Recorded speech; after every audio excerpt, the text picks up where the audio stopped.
Morning, Moninda. Last class we can discuss about some of the general characteristics of apes. Here we can explain about skull is a monocondyle type of skull. Vertebrae is the heterocercal vertebrates, and they having a beak. The teeth is absent, and they having a, some of the specialized characters. We can say that is called as a pneumatical bones. Pneumatical bones. Ape cavity, there is no bone marrow. And some of the characters I can explain about synsacrum, sacrum, and we can explain about the pygostyle, and I can explain about the sternum with having a keel. These are the some of the characters. Last class we can discuss about that one. I already said synsacrum indicates what? Last thoracic, lumbar, sacral and feet coaxial. Coaxial indicates caudal vertebrates. They can be fused and it can support the pelvic region, that is will be called as a synsacrum.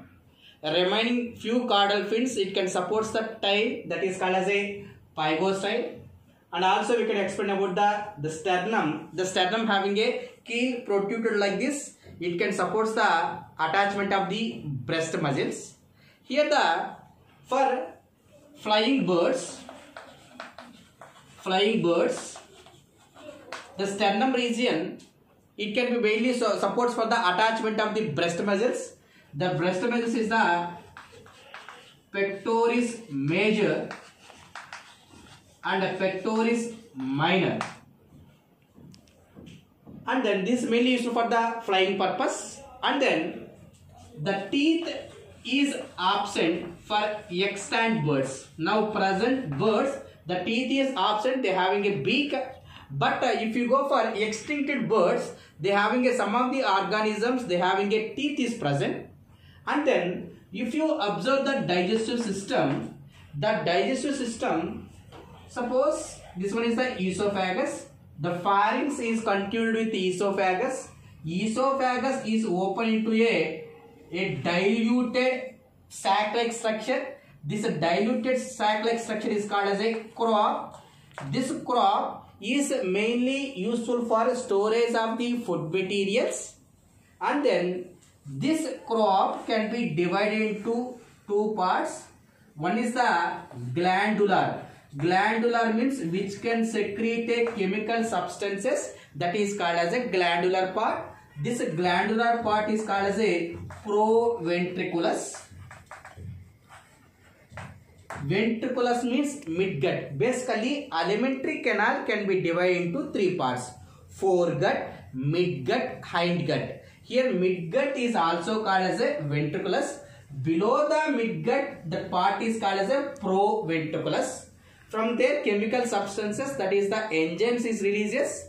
Enzymes are mainly useful for the digestion of the food materials. And then another part is called as a gizzard. See, gizzard having a powerful tooth-like structures. It can be useful for the cutting and the grinding of the food materials. And then if you go for the lungs, here in lungs there is no alveoli. They having a alveolar sacs. Through alveolar sacs only exchanging of gases takes place. This is the trachea, bronchus, bronchiolus, and they having a alveolar duct. Alveolar duct having a alveolar sac. In that they having a alveolus. For us, the exchanging of gases takes place in the alveolar region. But in birds, the exchanging of gases will be takes place in the spongy sacs, that is called as a alveolar sacs. Here, in birds, they having a abdomen air sacs, and also they having a thoracic air sacs, and also they having a cervical air sacs is present. Based upon this air sacs, the exchanging of gases takes place. And then if you go for the kidney is a metanephrical kidney. I already said cloaca. Cloaca is 3 chambers, same as that of reptiles. And then here the heart is how many chambers? 4 chambers heart is present. Pisces 2 chambers. That is amphibians 3 chambers. Reptiles 3.5 chambers. But as per NCERT they gave as a 3 chambers heart only. Except for the crocodile. Crocodile having a 4 chambers heart is present. And apes and mammals having a 4 chambers heart is present. And then sinus arterios we already discussed in the amphibians. And conus arterios is absent in apes. And they having a only one right systemic arch is present. Systemic arch is useful for supplying of oxygenated blood through all parts of the body. That is called as a right systemic arch. One right systemic arch is present. And very important one, erythrocytes are nucleated. For us, matured erythrocytes is the enucleated, absence of nucleus. But here the erythrocytes is the nucleated one. And then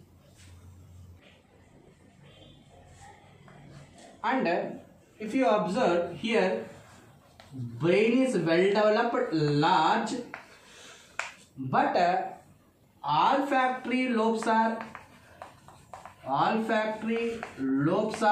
reduced. Smelling capacity somewhat reduced, except for kiwi. Kiwi having a olfactory function is present. And cranial nerves are 12 pairs.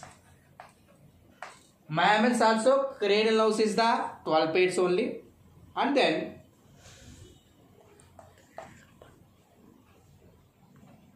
if you go for the middle ear having a single ear ossicles, that is called as a columella of Aris. We already discussed about that one. And then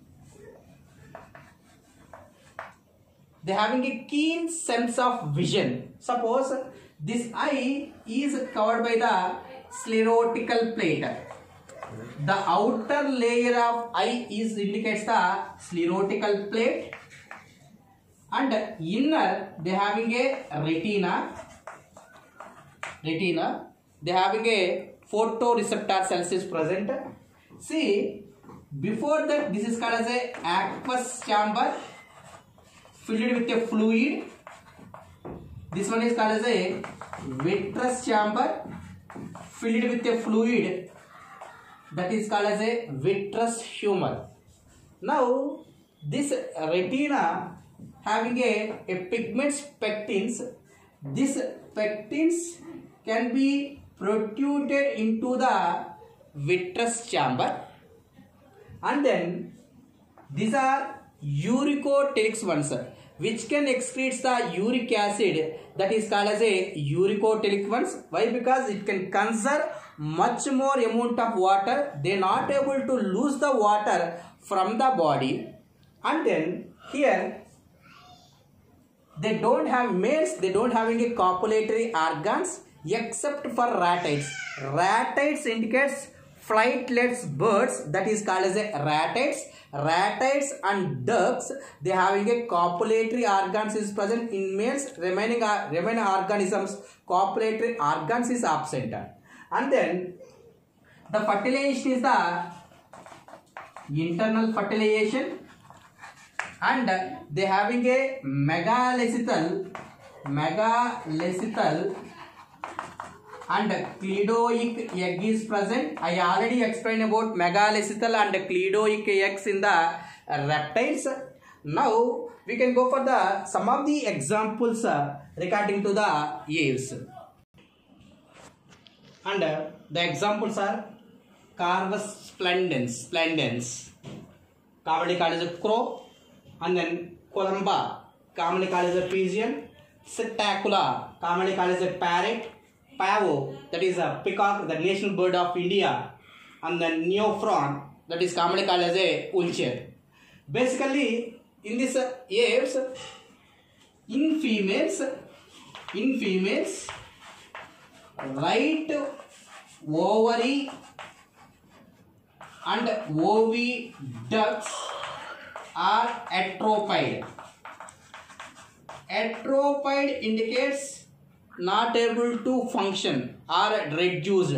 That is called as a atrophied one. And then in aves which having a flight birds, urinary bladder is absent except for the ostrich. Ostrich having a urinary bladder is present. And then if you go for the ratites, that is about flightless birds.